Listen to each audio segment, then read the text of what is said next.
त्यांनी ज्ञानसाधना महाविद्यालयाची स्थापना केली। हजारो विद्यार्थी शिक्षण घेतलं।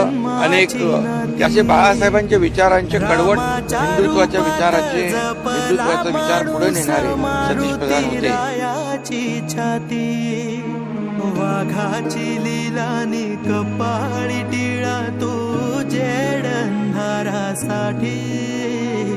भनक भीतीची नवती भवती आभाळ रे माझ्या पाठी।